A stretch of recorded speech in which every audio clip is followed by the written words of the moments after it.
Do you have problems with writer's block? In this video, Ariane from Olympia Coaching joins me once again to give me her tips on beating the block.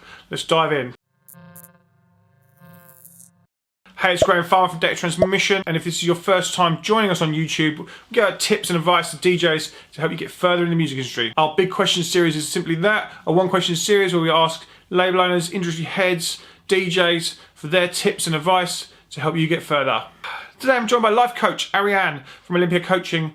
She joins me once again on the big question. She joined me last time to chat through her tips on stage fright. This time we're going to talk around beating and overcoming writer's block. Ariane helps artists and music industry professionals strive and achieve greatness through her coaching and her wealth of knowledge. I'm really pleased that she's joined me again on the big question series. Let's not waste any more time on intros. Let's dive into Ariane's tips.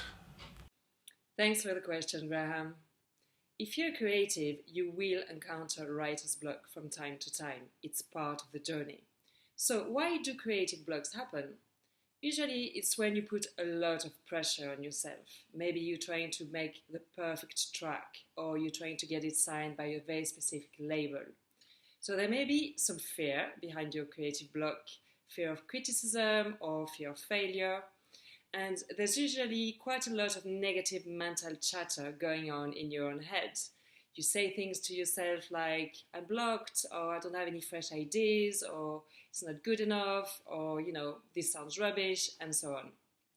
So know that creativity is your birthright.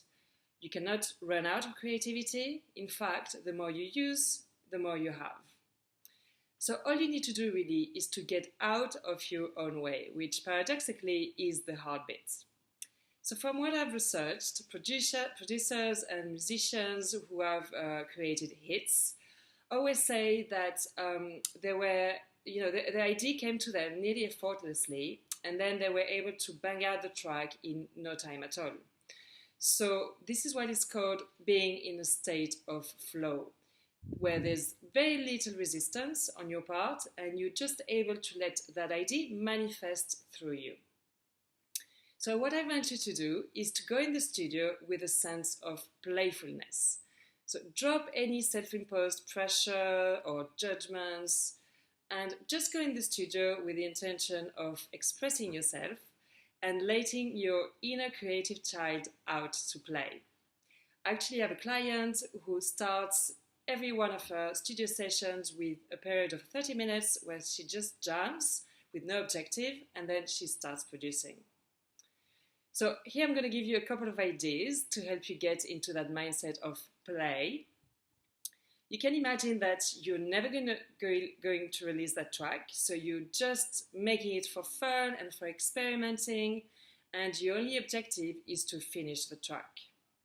Another idea is that you can imagine that you're an alien coming from out of space and you step into a music studio for the first time in your life and you see all these buttons and all this software and you get really curious about their possibilities and how you can use them to communicate. And another idea is to play around with fake constraints, which I believe is one of the techniques used by super producer Rick Rubin. And you can, for example, take a fake time constraint where you only have 30 minutes to make and finish your track. Or you can use a technological constraint, like only using 2 plugins. So take it as a game or as a dare and see where that takes you. So don't worry too much about feeling blocked. Let your creative inner child come out to play and you'll be flowing with ideas in no time. Thanks Ariane for those tips. If you've enjoyed these, please share with other DJs. Give that a little like and subscribe to the channel. And I'll see you again next time. Cheers. Bye.